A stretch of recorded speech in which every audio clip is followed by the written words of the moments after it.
Bismillahirrahmanirrahim. Alhamdulillahilladzi ja'ala Ramadhana syahra as-siyami wal qiyam. Anzala fil Qur'an hudan lin-nas wa bayyinatin minal huda wal furqan. Asyhadu an la ilaha illallah wahdahu la syarika lah. Wa asyhadu anna Muhammadan abduhu wa rasuluhu alladzi la nabiyya ba'dah. Allahumma shalli wa sallim wa barik ala Muhammad wa ala alihi wa ashabihi wa man tabi'ahum bi ihsanin ila yaumil qiyamah amma ba'd. Bulan Ramadan sering disebut dengan Syahrul Quran, bulannya Al-Quran. Karena memang Al-Quran diturunkan oleh Allah Subhanahu wa Ta'ala secara sekaligus dari Lauhil Mahfuz ke Baitul Izzah yang ada di langit dunia itu pada bulan Ramadan. Tepatnya di sebuah malam yang sangat agung, malam yang sangat mulia, malam yang penuh keberkahan yang kita sebut dengan Lailatul Qadar. Itulah yang oleh Allah Subhanahu wa Ta'ala disebutkan di dalam beberapa ayat dalam Al-Quran, seperti dalam surah Al-Baqarah, di mana Allah Subhanahu wa Ta'ala berfirman, menyatakan di dalam ayat itu bahwa Ramadan adalah bulan turunnya Al-Quran, yakni Al-Baqarah ayat 185.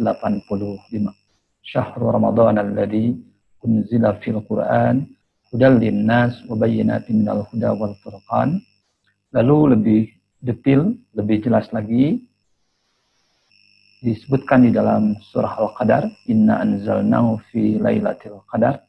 Juga disebutkan oleh Allah Subhanahu wa Ta'ala di dalam surah Ad-Dukhan ayat 3, Inna anzalnahu fi lailatin mubarakah. Sesungguhnya kami telah menurunkan Al-Quran di malam yang penuh berkah. Karena itulah Rasulullah SAW, para sahabatnya, dan para salafus saleh selalu menjadikan Ramadan sebagai bulan yang di dalamnya digunakan dan dimanfaatkan untuk berinteraksi lebih banyak dengan Al-Quran.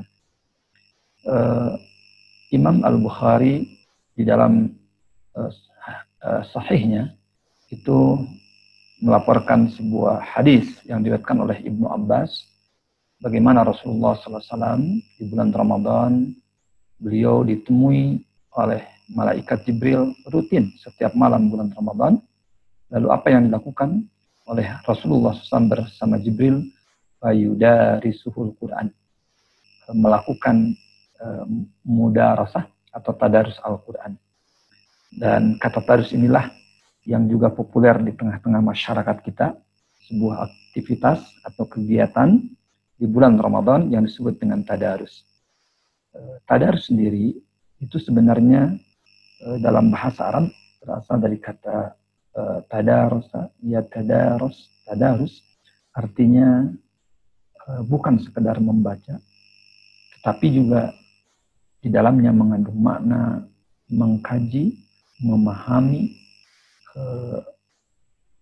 menemukan berbagai maksud dan kandungan dari ayat-ayat tersebut yang kemudian tentu tujuannya untuk diamalkan.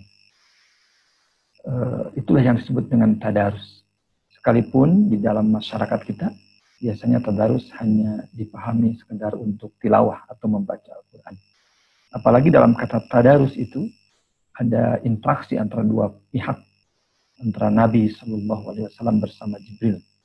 Jadi Nabi membaca Al-Quran, kemudian disimak oleh Jibril, atau terkadang Nabi menyetorkan sejumlah hafalan-hafalan ayat-ayat yang sudah turun sebelumnya kepada Jibril untuk dibetulkan atau dikoreksi jika ada kesalahan dan sebagainya. Itulah yang dilakukan oleh Rasulullah SAW di bulan Ramadan. Demikian pula para salafus saleh.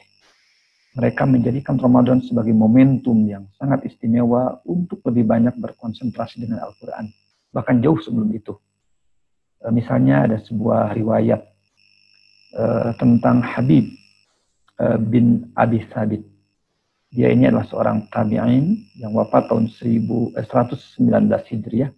Beliau seorang ahli hadis, muhaddis, dan seorang ahli fikih di Kufah. Itu kalau beliau memasuki bulan Sya'ban, apa ucapan yang beliau lontarkan? Kata beliau, hadza syahrul qurra. Inilah bulan para penghafal Al-Quran. Demikian pula seorang ulama Kufah yang bernama Amr bin Qais al-Mala'i, wafat tahun 146 Hijriah, itu kalau memasuki bulan Sya'ban, dia menutup tokonya. Boleh jadi dia punya profesi sebagai penjual, dia punya toko, ditutup tokonya, lalu watafarragha li qiraatil Qur'an. Dia konsentrasi untuk membaca Al-Quran. Ini yang dilakukan di bulan Sya'ban, apalagi di bulan Ramadan. Karena itu sejak dahulu para sahabat, para tabi'in, para salafus salih selalu menggunakan dan memaksimalkan Ramadan untuk berinteraksi, untuk membaca, mengkaji, memahami ayat-ayat suci Al-Quran. Sahabat-sahabat yang Allah muliakan, yang diajarkan oleh Nabi SAW kepada para sahabat ternyata sebelum beliau mengajarkan Al-Quran adalah mengajarkan iman terlebih dahulu. Nabi mengajarkan iman sebelum Al-Quran. Nabi terlebih dahulu menanamkan dalam hati para sahabat keimanan kepada Al-Quran bahwa dia adalah kalamullah, bahwa dia adalah firman Allah. Nabi mengajarkan tentang perintah dan larangan yang ada dalam Al-Quran yang harus dipatuhi, yang harus ditaati. Kenapa iman yang diajarkan terlebih dahulu sebelum mengajarkan Al-Quran? Agar mudah bagi mereka, kemudian bagi para sahabat, untuk menerima dan merespon hukum-hukum, berbagai tuntunan yang ada di dalam Al-Quran. Dan ini merupakan aspek yang paling utama dalam menghidupkan tarbiyah Qur'aniyah dalam jiwa setiap orang. Karena itulah seorang sahabat Nabi yang bernama Jundub bin Abdullah, dia berkata, "Kunna ma'an Nabi sallallahu alaihi wasallam wa nahnu fityanun hazawirah." Kami bersama Nabi sallallahu alaihi wasallam saat kami merupakan sosok pemuda yang kuat. Apa kata dia? "Fata'allamnal imana qabla an nata'allamal Qur'an." Jadi kami belajar iman terlebih dahulu sebelum belajar Al-Quran. Nah, setelah itu baru kami belajar Al-Quran, sehingga ketika kami belajar Al-Quran, iman kami semakin kuat, iman kami semakin kokoh dan bertambah. Dan sahabat Nabi yang lain yang bernama Abdullah bin Umar, sebagaimana di hadisnya diriwayatkan oleh Imam Al-Hakim dalam kitab beliau Al-Mustadrak, sahabat Abdullah bin Umar bercerita tentang para sahabat. Kata beliau, kami menjalani hidup dalam suatu waktu di mana setiap kami, para sahabat, itu oleh Nabi diberi pengajaran iman sebelum belajar Al-Quran. Iman dulu yang dikokohkan, iman dulu yang ditanamkan, dan keiman dulu yang dikuatkan. Sehingga ketika turun suatu surah kepada Nabi SAW, lalu kami para sahabat mempelajari tentang halal dan haram yang ada dalam Al-Quran. Kami mempelajari tentang perintah dan larangannya, dan apa yang harus kita lakukan darinya. Nah, demikian pula barangkali, tapi kata beliau, nah saat ini kalian juga mempelajari Al-Quran. Tetapi yang saya lihat, ada banyak orang-orang yang diberikan kepadanya pengajaran Al-Quran itu sebelum iman. Dia membaca Al-Quran, khatam dari awal sampai akhir, tapi dia tidak paham tentang perintah dan larangannya, dan apa yang harus dilakukan darinya. Beliau mengibaratkan taubahnya seperti orang yang menaburkan kurma yang buruk, yang artinya tidak ada guna dan tidak ada manfaatnya. Sahabat-sahabat yang Allah muliakan, seperti itulah Nabi SAW memulai dengan menanamkan keimanan dalam hati para sahabat. Sehingga ketika iman telah merasuk dalam hati mereka, mereka telah siap untuk menerima Al-Quran, siap diarahkan dan dibimbing oleh Al-Quran, maka pada puncaknya iman mereka semakin bertambah sehingga mudah menerima pesan-pesan dan berbagai arahan dari Al-Quran. Metode atau manhaj inilah sebenarnya kalau kita lihat yang diterapkan oleh Al-Quran sendiri dalam membina para sahabat di awal-awal Islam. Ayat-ayat atau surah-surah Al-Quran biasanya dibagi ke dalam dua bagian. Ada yang namanya surah atau ayat-ayat Makkiyah, ada yang Madaniyah. Ayat-ayat atau surah-surah yang turun di Mekah itu lebih menekankan, memfokuskan pada persoalan keimanan.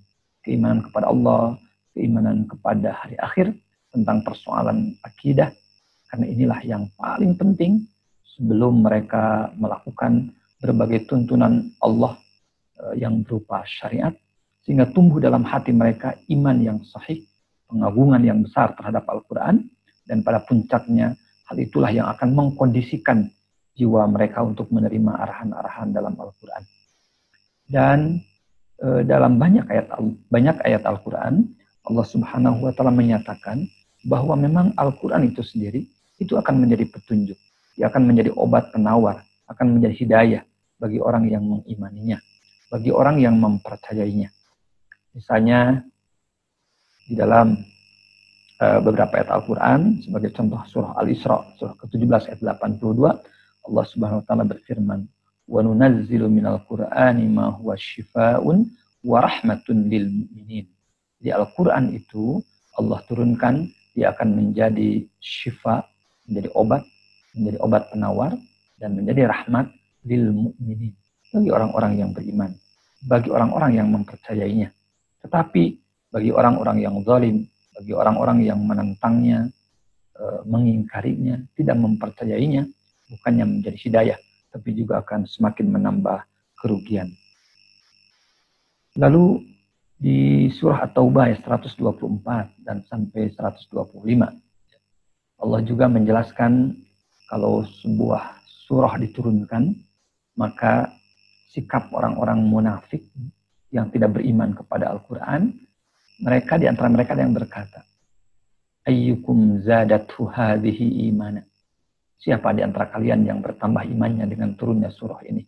Itulah sikap orang-orang munafik yang meragukan Al-Quran. Mereka tidak sedikit pun bertambah, keimanannya. Bahkan mereka semakin menentang dan menolaknya. Tetapi sebaliknya orang-orang yang beriman, فَأَمَّا الَّذِينَ آمَنُوا فَزَادَتْهُمْ إِيمَانًا وَهُمْ يَسْتَبْشِرُونَ. Adapun orang-orang yang beriman, orang-orang yang percaya kepada Al-Quran, maka surah itu setiap kali turun, itu akan menambah imannya. Dan mereka merasa gembira dan merasa senang dengannya. Sahabat-sahabat Allah yang Allah muliakan, hal yang sama dalam Quran surah Al-A'raf ayat 40. Allah juga menjelaskan tentang orang-orang yang mendustakan Al-Quran. Mereka tidak beriman dan mempercayainya, bahkan mengedepankan sikap sombong terhadap ayat-ayatnya, terhadap Al-Quran. Maka kata Allah, la tufattahu lahum abwabus sama wa la yadkhuluna al-jannata. Maka tidak akan dibukakan berbagai pintu dari langit, petunjuk, hidayah, berbagai keberkahan yang akan berguna dan menuntun hidup mereka, sulit masuk ke dalam relung hati mereka, karena mereka sudah menutup jiwa mereka, diri mereka, sudah menutupnya dengan kekufuran, dengan ketidakpercayaan, bahkan dengan kesombongan. Di surah Luqman ayat 7, Allah juga menjelaskan tentang orang-orang yang menyombongkan diri ketika menerima tuntunan dari Al-Quran. Wa idza tutla alaihi ayatuna walla mustakbira ka'allam yasmaha ka'anna fi udhunayhi waqra. Jadi ada orang-orang yang ketika dibacakan kepada mereka ayat-ayat Allah Subhanahu wa Ta'ala, bukannya menerima, bukannya mendengar dan menyimak, mereka berpaling sambil menyombongkan diri, seakan-akan mereka belum pernah mendengarnya, dan seakan-akan di dalam telinga mereka ada sumbatan, ada penghalang yang menghalangi pesan-pesan Al-Quran, kabar gembira, berita-beritanya, tuntunannya, itu untuk masuk ke dalam hati mereka. Di surah Al-A'raf ayat 146, Allah juga menjelaskan tentang orang-orang yang menyombongkan diri di muka bumi. Maka Al-Quran tidak akan masuk ke dalam hati mereka. Bahkan Allah akan memalingkan mereka dari ayat-ayat Allah yang menjadi petunjuk itu. Bahkan setiap kali mereka melihat ayat Allah, mereka karena tidak percaya dan beriman kepadanya, dan jika mereka melihat jalan yang membawa kepada petunjuk, mereka jelas tidak mau menempuhnya. Tapi sebaliknya, kalau mereka melihat jalan kesesatan, mereka terus menelusuri dan menempuhnya. Yang demikian itu adalah karena mereka mendustakan ayat-ayat Allah, mendustakan Al-Quran, dan mereka selalu lalai dari ayat-ayat Allah tersebut. Karena itulah hal yang kedua, maka yang dilakukan oleh para sahabat dan salafus salih ketika mereka membaca Al-Quran, mereka bukan sekedar membaca huruf demi huruf. Mereka bukan sekedar membasahi bibir mereka dengan kalimat-kalimat, dengan lantunan ayat-ayat Al-Quran, tapi mereka berusaha merenungkannya, meresapinya, memahaminya, sehingga itu akan menjadi petunjuk buat mereka. Itulah yang disebut dengan tadabbur. Dan inilah manhaj bagi Nabi SAW berinteraksi dengan Al-Quran. Inilah metode para sahabat ketika mereka berinteraksi dengan Al-Quran, membacanya dengan penuh pemahaman yang mendalam, dengan tadabbur. Karena memang Al-Quran sendiri diturunkan oleh Allah Subhanahu wa Ta'ala kepada kita untuk ditadabburi, untuk dipahami, untuk digali kandungannya, dan pada ujungnya untuk diamalkan sebagai tuntunan dalam kehidupan kita. Nah, di dalam banyak ayat Al-Quran, Allah Subhanahu wa Ta'ala menjelaskan tentang tujuan diturunkannya Al-Quran ini. Yang pertama misalnya dalam surah Shad, surah 38, ayat 29, Allah Subhanahu wa Ta'ala berfirman, Kitabun, ini adalah kitab Al-Quran, anzalnahu ilaika, yang kami turunkan kepada engkau Muhammad, mubarakun. Al-Quran itu isinya penuh dengan keberkahan, penuh dengan kebaikan, yang akan menjadi pedoman dan tuntunan hidup yang akan mengantarkan manusia kepada kebahagiaan di dunia dan di akhirat. Untuk apa Al-Quran diturunkan? Liyadabbaru ayatih. Agar mereka mentadaburi ayat-ayatnya, agar mereka merenungkan, memahami, mempelajari, dan menggali kandungan-kandungannya, waliyatadzakkaru ulul albab, dan agar orang-orang yang berakal mendapat pelajaran darinya. Kemudian di surah yang lain, surah Muhammad ayat 24, dengan bahasa bertanya, Allah Subhanahu wa Ta'ala berfirman, afala yatadabbaruna al-Qur'an am ala qulubin aqfaluha. Maka apakah mereka tidak mentadabburi Al-Quran, ataukah hati mereka yang terkunci? Karena itu memang hal yang pertama atau alat untuk mentadabburi Al-Quran, sarana untuk memahami Al-Quran adalah hati. Hati yang bersih. Sehingga Al-Quran, Allah SWT menyebut dalam ayat ini, apakah mereka tidak mentadabburi Al-Quran, ataukah hati mereka yang terkunci? Karena itu maka supaya kita bisa mentadabburi Al-Quran, Al-Quran akan masuk melalui hati kita, melalui kolbu kita. Maka kita harus menyiapkan kolbu, hati kita yang bersih, agar tuntunan Allah Subhanahu wa Ta'ala bisa mudah masuk, bisa mudah kita pahami ke dalamnya. Di dalam ayat yang lain, Allah Subhanahu wa Ta'ala ketika menjelaskan tentang orang-orang yang diberi Alkitab. Ayat ini berbicara tentang umat-umat terdahulu yang diberikan Alkitab, yang membacanya itu harus yatlunahu haqqa tilawati.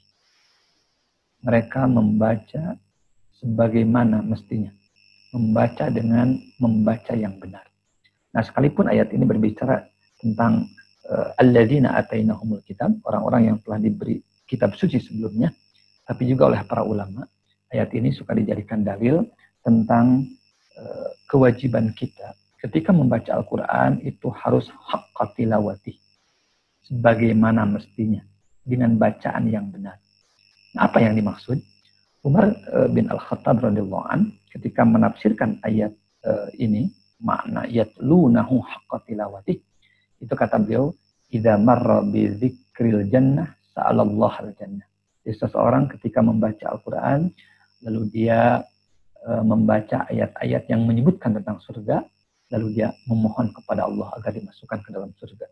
Wa idza marra bi dzikrin nar, ketika dia membaca Al-Quran, lalu dia lewat dengan ayat-ayat yang berbicara tentang neraka, ta'awwadza billahi minan nar. Dia meminta perlindungan kepada Allah Subhanahu wa Ta'ala dari api neraka. Dan seperti itulah kalau kita baca laporan dari para sahabat, bagaimana Nabi SAW ketika membaca Al-Quran. Ketika beliau bertemu dengan ayat-ayat yang berisi tentang rahmat, dia memohon kepada Allah Subhanahu wa Ta'ala agar dianugerahkan itu. Tapi ketika beliau membaca ayat-ayat yang berbicara tentang siksa, tentang neraka, beliau bertawud, memohon ampun kepada Allah, meminta dijauhkan, kepada Allah dari hal tersebut. Dan itulah yang disebut dengan haqqa tilawatih, membaca yang semestinya atau membaca yang sebenar-benarnya. Nah, tentang makna haqqa tilawatih ini, Imam Al-Ghazali, Hujjatul Islam, seorang ulama yang sangat luar biasa, menulis satu kitab yang berjudul Ihya Ulumuddin dalam juz 3 halaman 131. Beliau memberikan penjelasan tentang makna haqqa tilawatih. Kata beliau, wa tilawatul Qur'an haqqa tilawatihi huwa ayyashtarika fihi lisana wal aqla wal qalba. Jadi yang dimaksud membaca Al-Quran dengan sebagaimana mestinya itu haqqa tilawatih, itu adalah bacaan Al-Quran yang melibatkan lisan, akal, dan hati. Melibatkan tiga hal, lisan, akal, dan hati. Fahaddul lisan tashihul huruf bitartil, kata beliau. Tugas lisan adalah membaca huruf Al-Quran, huruf demi huruf dengan benar, dengan tartil. Wahaddul aqli tafsir al-ma'ani. Sementara tugas akal adalah menafsirkan maknanya, memahami isinya, memahami kandungannya. Wahaddul qalbi al-itti'adu wa ta'assur bil injizar wal itimar. Sementara tugas hati adalah mengambil pelajaran, berusaha untuk menangkap pengaruhnya, asarnya, dengan cara menjauhi kalau itu ada larangan, dengan cara mematuhi ketika dia berhadapan dengan perintah dari Allah Subhanahu wa taala. Itu yang disebut dengan membaca Al-Quran dengan haqqa tilawati. Karena itu ketika ada seseorang yang menyampaikan sesuatu kepada Ibnu Mas'ud, seorang sahabat Nabi, namanya Nuhaik bin Sinan. Dia berkata kepada Ibnu Mas'ud, kata Nuhaik bin Sinan, aku membaca surah-surah Al-Mufassal. Surah Mufassal itu dari surah Qaf sampai surah An-Nas, ya, yang ayat-ayatnya relatif pendek, ya, tidak terlalu panjang seperti Al-Baqarah dan yang lain, tidak, tapi pendek. Nah, itu dalam satu rakaat. Apa kata Ibnu Mas'ud? Hadzan kahadzis sya'ri. Nah, bacaanmu secepat membaca syair saja. In aqwaman yaqra'una al-Qur'an la yujawizu taraqiyahum. Kata beliau, ada suatu kaum yang membaca Al-Quran, namun bacaan mereka tidak melewati kerongkongan mereka saja. Andai saja bacaannya merasuk ke dalam jiwa, maka itu akan jauh lebih berguna, jauh akan lebih bermanfaat buat dia.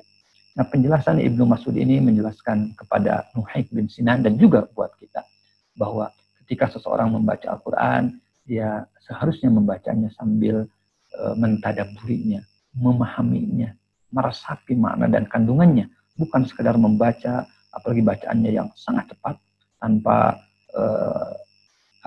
memperhatikan makna dan kandungan dari Al-Quran itu sendiri. Sahabat-sahabat yang Allah muliakan, Imam An-Nawawi dalam kitabnya At-Tibyan fi Adab Hamalatil Quran itu menyebutkan ucapan dari Al-Hasan bin Ali yang beliau berkata, sesungguhnya orang sebelum kalian melihat Al-Quran itu bagikan surat-surat dari Rabb mereka. Quran itu diibaratkan dengan surat yang dikirim oleh Allah Subhanahu wa taala dari Rabb, dari pencipta kita kepada kita sebagai hamba. Maka mereka, para salafus salih dulu, para sahabat dulu, ketika mendengarkan, ketika membaca, ketika menyimak Al-Quran, mereka mentadabburinya setiap waktu, di saat waktu malam, ya, dan mereka juga di waktu siang berusaha mencarinya. Sebagaimana kita selalu merindukan, selalu ingin berulang-ulang membaca surat yang dikirimkan oleh kekasih kita. Tidak pernah bosannya, tidak pernah merasa letih untuk membacanya. Diulang-ulang, dan semakin diulang semakin menambahkan kecintaan. Seperti itulah sikap para sahabat di dalam berinteraksi dengan Al-Quran. Kemudian Ibnu Qayyim Al-Jauziyah dalam kitab beliau Al-Fawaid, beliau mengatakan, ya, atau menyebutkan bahwa jika engkau ingin mengambil manfaat dari Al-Quran, katanya, kalau kita ingin mendapat sesuatu pengajaran, sebuah petunjuk dari Al-Quran, maka ketika membaca, pusatkanlah hati kita ketika membacanya dan dengarkan. Lalu fokuskanlah pendengaran kita dan hadirlah seperti seseorang yang sedang diajak bicara oleh Allah Subhanahu wa taala. Seakan-akan Allah sedang berbicara langsung dengan kita. Seakan-akan Allah sedang ngobrol langsung dengan kita. Maka dengan Al-Quran itu, karena Al-Quran itu adalah merupakan perkataan Allah Subhanahu wa taala kepada engkau yang disampaikan melalui lisan Rasulnya. Karena itu ada seorang cendekiawan Muslim ya, yang Dr. Iqbal namanya. Suatu saat dia pernah mendatangi ayahnya dan mengeluh kepada ayahnya karena setiap kali dia membaca Al-Quran seakan-akan tidak ada dampak, tidak ada asar, tidak ada pengaruh dari apa yang dia baca dari Al-Quran itu. Lalu dia bertanya kepada sang ayah, kenapa? Lalu apa pesan sang ayah atau nasihat sang ayah kepada Dr. Iqbal? Katanya, bacalah Al-Quran seakan-akan ia diturunkan kepada engkau. Nah inilah sahabat-sahabat sekalian, ini juga salah satu bagaimana ketika kita berinteraksi dengan Al-Quran agar dia menjadi sebuah petunjuk buat kita. Imam Al-Ghazali juga pernah menyatakan, merasa bahwa kitalah yang dimaksud oleh setiap khitab, setiap tuntunan, setiap seruan yang ada dalam Al-Quran. Jika Al-Quran memerintah, maka kitalah sebenarnya yang diperintah. Jika Al-Quran melarang sesuatu, kitalah sebenarnya yang dilarang itu. Kalau Al-Quran memberi janji dengan berbagai janji, misalnya surga, pahala yang begitu besar, ampunan Allah yang begitu luas, maka sebenarnya kitalah yang diberi janji itu. Kalau Allah mengancam dalam banyak ayat Al-Quran dengan ancaman neraka, dengan ancaman siksanya yang pedih, dengan azabnya yang akan diturunkan kepada orang-orang yang menentang dan menyimpangnya, sebenarnya kitalah yang diancam itu. Kalau Al-Quran bercerita, kitalah yang harus mengambil ibrah, mengambil pelajaran dan makna dari cerita itu.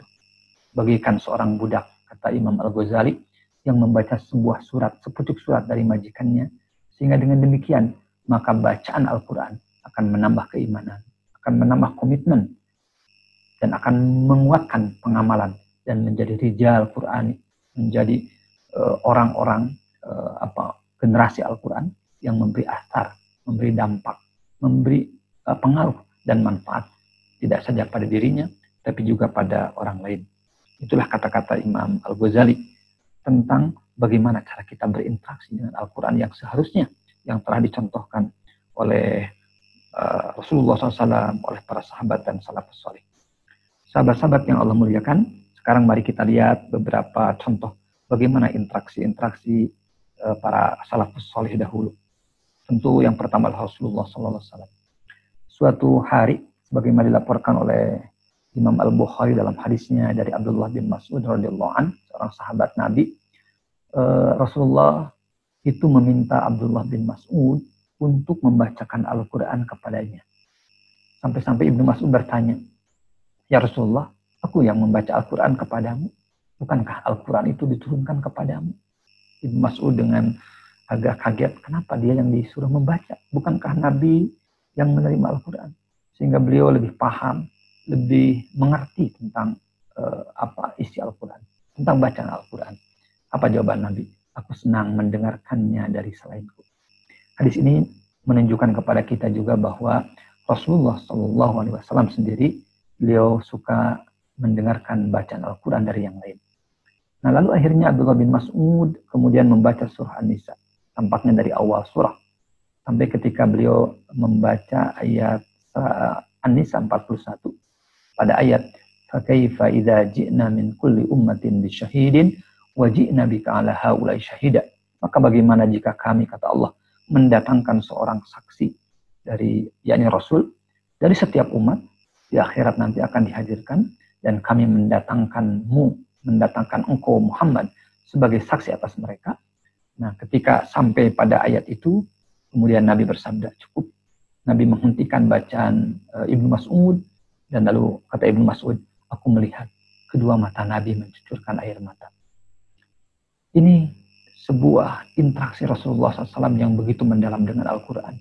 Beliau mendengarkan dengan penuh perhatian, beliau menyimaknya dengan segenap perhatian, sehingga ketika ayat-ayat itu dibacakan, beliau sangat memahaminya, Bahkan beliau tersentuh, bahkan sampai mencucurkan air mata ketika beliau mendengar surah An-Nisa 41. Mengapa?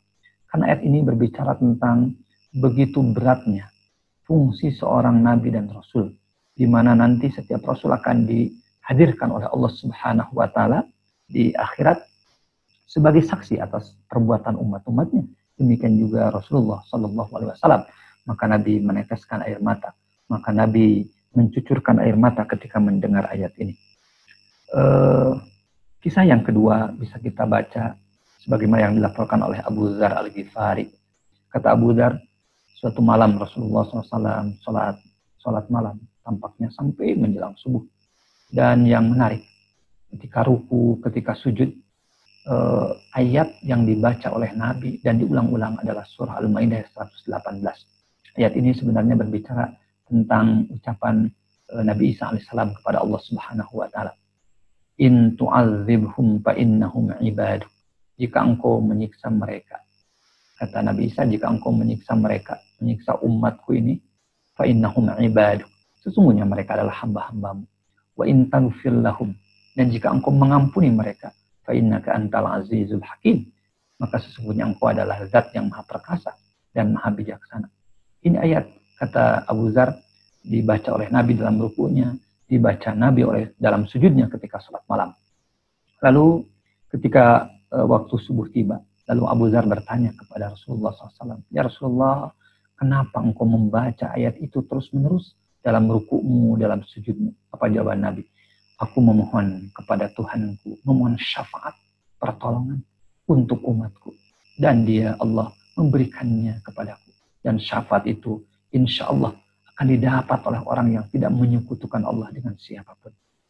Sahabat-sahabat sekalian, begitu sangat perhatiannya Nabi, begitu sangat pedulinya Nabi, begitu sangat penyayang dan pengasihnya Nabi kepada kita, kepada umatnya, sampai Rasulullah SAW terus memohon kepada Allah Subhanahu wa taala dalam sholat malamnya agar beliau diberikan kesempatan untuk memberikan syafaat dan pertolongan kepada umatnya, dengan cara beliau mengulang-ulang mentadaburi ayat yang ada dalam surah Al-Maidah ayat 118, yang ayat itu sebenarnya sekali lagi berkaitan dengan ucapan Nabi Isa alaihissalam kepada Allah Subhanahu wa taala agar Allah mengasihi, mengampuni dan menyayangi umat beliau. Hadis ini diriwayatkan oleh Imam Ahmad di dalam musnadnya. Kemudian contoh yang ketiga, bagaimana cara Rasulullah SAW mentadaburi, bagaimana interaksi Rasulullah dengan Al-Quran. Ini sebagaimana yang dilaporkan oleh Ibnu Abbas radhiyallahu an, bahwa sahabat Nabi Abu Bakar radhiyallahu an itu pernah suatu saat melihat rambut Nabi itu sudah ada ubannya. Boleh jadi sebelumnya belum beruban. Lalu Abu Bakar melihat rambut Nabi sudah ada ubannya, sehingga beliau berkata, ya Rasulullah, qad syibata. Ya Rasulullah, ternyata rambutmu sekarang telah beruban. Kira-kira mungkin Abu Bakar bertanya, kenapa? Apa yang menyebabkan rambutmu beruban? Apa jawaban Rasulullah SAW? Syayyabatni hudun wal waqi'atu wal mursalatu wa amma yatasa'alun wa idha syamsu kuwirat. Yang membuat rambutku beruban adalah surah Hud, surah Al-Waqi'ah, surah Al-Mursalat, surah Amma Yatasa'alun, surah An-Naba, surah Wa idha syamsu kuwirat, surah At-Takwir. Kata para ulama, kalau digali atau dibaca sejumlah ayat yang disebutkan oleh Nabi SAW yang menyebabkan rambut Nabi beruban, karena ayat-ayat itu berbicara tentang hari kiamat, tentang hari akhir, yang Nabi sendiri sangat mencemaskan. Bagaimana nasibnya, padahal Nabi adalah orang yang dijamin oleh Allah masuk surga. Nabi adalah orang yang diampuni dosa-dosanya, baik yang lalu ataupun yang akan datang. Tapi beliau ketika membaca surah-surah tersebut yang berbicara tentang kegetir, yang berbicara tentang huru-hara, tentang kesusahan dan kesulitan yang terjadi di hari kiamat, beliau kemudian memahami ayat tersebut sampai itu berdampak dan berpengaruh terhadap rambut Nabi, sampai kemudian rambut Nabi beruban. Termasuk dalam surah Hud. Kalau menurut Ibnu Qayyim Al-Jauziyah, yang agak spesifik dari surah Hud ini ada sebuah ayat yang berbicara tentang istiqamah.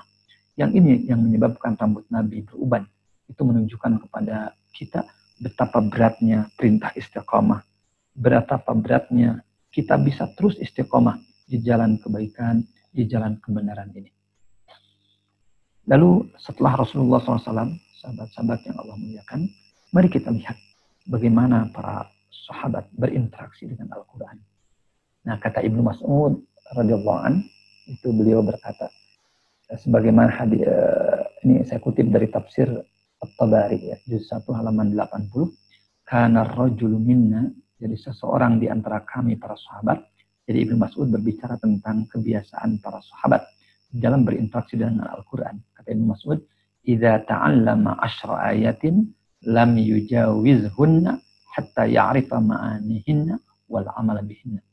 Jadi para sahabat itu kalau mereka mempelajari 10 ayat Al-Quran, mereka tidak beralih, tidak pindah kepada ayat yang lain, tidak berpindah kepada surah yang lain sebelum mereka memahami maksudnya, memahami kandungannya, dan juga mengamalkannya. Inilah interaksi para sahabat dengan Al-Quran. Kemudian contoh yang lain. Ini seorang sahabat Nabi yang luar biasa, Abu Bakar. Siapa yang tidak di antara kita mengenal beliau? Kata putrinya sendiri yang bernama Aisyah, dia bercerita sebagaimana diriwayatkan hadisnya oleh Imam Al-Bukhari dalam sahihnya. Kana Abu Bakrin rajulan bakkaan. Jadi kata Aisyah, ayahnya ini Abu Bakar adalah seorang yang sangat mudah menangis. La yamliku ainaihi idza qara'a Al-Qur'an, katanya. Kalau beliau membaca Al-Quran, itu sulit untuk menahan derean dan derasnya air mata beliau yang mengalir. Dan itu menunjukkan bagaimana pasti pemahaman beliau terhadap Al-Quran. Bagaimana beliau mentadaburi, memahami, merenungkan isi-isi yang ada dalam Al-Quran sampai sangat sulit untuk membendung air matanya sehingga dia mudah menangis. Dalam riwayat yang lain, ketika Rasulullah SAW menyuruh Aisyah untuk menyampaikan kepada Abu Bakar, pada ayahnya agar mengimami, menggantikan sholat Rasulullah SAW. Nah, jawaban Aisyah adalah, ya Rasulullah, Abu Bakar ini adalah seorang yang mudah menangis. Ya, Aisyah mengkhawatirkan kalau nanti dia menjadi imam dalam sholat, kemudian dia banyak menangis, mungkin dia akan berpengaruh atau berdampak terhadap sholat para jamaah yang ada di belakangnya. Sahabat-sahabat yang Allah muliakan,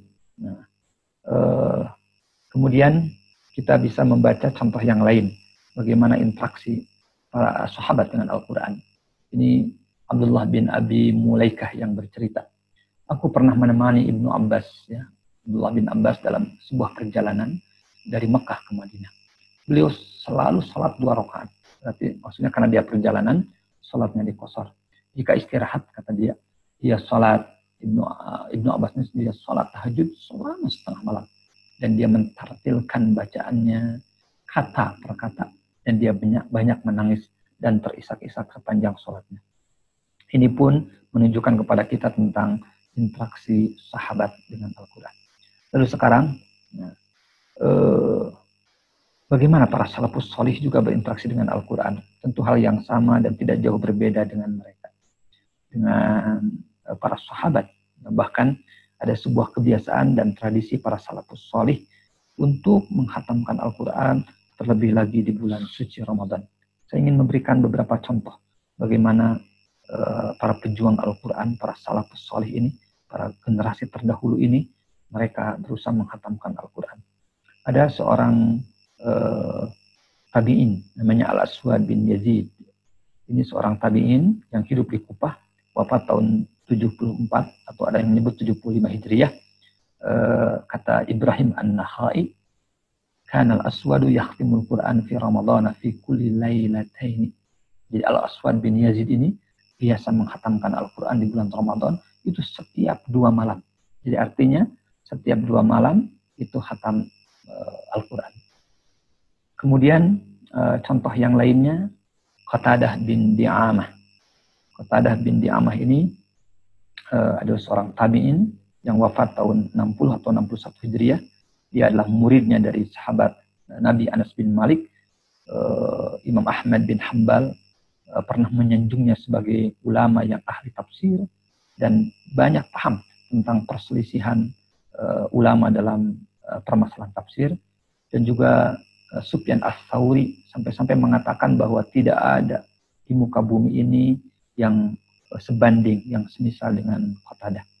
Nah, Salam bin Abu Mu'ti ini berkata tentang Qatadah, bagaimana Qatadah ini berinteraksi dengan Al-Quran, bagaimana kebiasaan dia dengan Al-Quran. Karena Qatadah itu yakhtimul Quran fi sab'in. Ya, Qatadah bin Di'amah ini biasa menghatamkan Al-Quran dalam 7 hari. Wa idza jaa Ramadan, tapi ketika Ramadan tiba, khatama fi kulli thalathin. Dia bisa menghatamkan setiap 3 hari. Wa idza jaa al-ashru, khatama kulla lailatin. Dan ketika datang 10 hari terakhir Ramadan, dia malah menghatamkan setiap malam. Jadi 10 hari terakhir Ramadan, dia menghatamkan 10 kali Al-Quran. Ini contoh yang sangat luar biasa dari generasi-generasi terdahulu dari para salafus salih tentang interaksi mereka dengan Al-Quran. Sahabat-sahabat yang Allah muliakan, seorang ulama besar, Hasan Al-Basri, pernah berkata, ini mengingatkan kita tentang apa yang harus kita lakukan kalau kita ingin mencari kebahagiaan dalam hidup, kalau kita ingin menemukan rasa lezat dan manisnya iman, manisnya hidup. Kata Hasan Al-Basri ini, tafaqqadu al-halawata fi as-salah wa fi al-Quran wa fi dzikri. Jadi kalau kita ingin mencari kenikmatan atau halawah itu kelezatan, maka carilah dalam 3 hal, kata Hasan Al-Basri. Pertama, fi shalah, dalam salat. Yang kedua, wa fil Quran, dalam Al-Quran, dalam membacanya, dalam memahaminya, mentadaburinya, mengkajinya, wa fi dzikri, dan dalam zikir mengingat Allah Subhanahu wa taala. Fa in wajadtumuhu fa abshiru. Nah, maka kalau kalian menemukan kenikmatan dalam 3 hal itu, kelezatan dalam ketiga itu, maka bergembiralah, bersukacitalah kalian. Tetapi wa illam tajiduhu fa'lamu annal baba mughlaq. Tapi kalau kalian ternyata tidak menemukan kenikmatan, kebahagiaan, kesenangan dalam 3 hal itu, dalam Al-Quran, dalam salat, dalam zikir, fa'lamu annal baba mughlaq. Maka ketahuilah bahwa pintu kebahagiaan, pintu kenikmatan sudah tertutup. Artinya, sahabat-sahabat yang Allah muliakan, kalau kita ingin mencari kenikmatan dalam hidup, kebahagiaan di dunia wal akhirah, jelas dekati Al-Quran, baca Al-Quran, berinteraksi Al-Quran dengan sebaik-baiknya, karena janji Allah seperti itulah yang akan diberikan kepada siapapun yang membaca firman-firman-Nya, memahami kalimat-kalimat suci-Nya. Sahabat-sahabat yang Allah muliakan, sebagai terakhir, saya ingin menyampaikan satu puisi barangkali yang ditulis oleh Dr. Muhammad Iqbal, yang ini bisa jadi autokritik ya buat kita sendiri, bagaimana pola interaksi kita dengan Al-Quran. Dr. Iqbal, seperti saya sebut tadi contohnya, dalam satu tulisannya dia pernah mengatakan sebagai berikut. Wahai kaum muslim, hidupmu tidak kau sadari dengan kebijakan Qur'ani, kitab pangkal hayatmu, kitab sumber kekuatanmu, tidak sampai kepadamu kecuali ketika maut hampir merenggutmu. Lalu dibacakanlah Al-Quran di atas kepalamu. Alangkah anehnya, kitab yang diturunkan untuk mendatangkan kekuatan, sekarang dibacakan untuk mengantarkan kematian. Sahabat-sahabat sekalian, dari apa yang disebutkan oleh Iqbal, ya, mudah-mudahan kita tidak termasuk ke dalamnya. Kata Iqbal, ada orang-orang di antara kaum muslimin yang hidupnya tidak didasari oleh Al-Quran, dengan tuntunan Al-Quran, yang Quran itu oleh Allah dijadikan sebagai pangkal hayat dan kehidupan kita, kitab sumber kekuatan kita. Dan ada orang-orang yang tidak pernah membaca atau jarang membaca Al-Quran, kecuali ketika maut hampir merenggutnya, ketika sakaratul maut sudah tiba, lalu barulah dibacakan Al-Quran di atas kepala kita, di atas kepala orang tersebut. Dan itu pun tentu yang membacanya boleh jadi bukan dia, karena dia sedang meregang nyawa, dia sedang berada dalam situasi yang sangat sulit. Boleh jadi yang membacanya adalah anaknya, adalah pasangannya, adalah orang lain. Kata Iqbal, alangkah aneh kitab yang oleh Allah diturunkan untuk mendatangkan kekuatan, untuk jadi sumber kehidupan, sumber peradaban, itu baru dibacakan untuk mengantarkan kematian. Artinya, kalau Al-Quran ingin menjadi sumber kehidupan kita, ingin menjadi inspirasi kita, ingin menjadi sumber petunjuk, ingin menjadi sumber yang bisa membimbing setiap langkah yang kita lakukan, saatnya membaca Al-Quran adalah sekarang ini. Ketika kita hidup, bukan saat kita meregang nyawa, apalagi setelah kita tiada. Tapi sekarang, maka Al-Quran akan menjadi hidayah. Apalagi di bulan suci Ramadan ini. Karena itu, sahabat-sahabat yang Allah muliakan, mudah-mudahan dari apa yang saya sampaikan, ini menjadi inspirasi buat kita semua.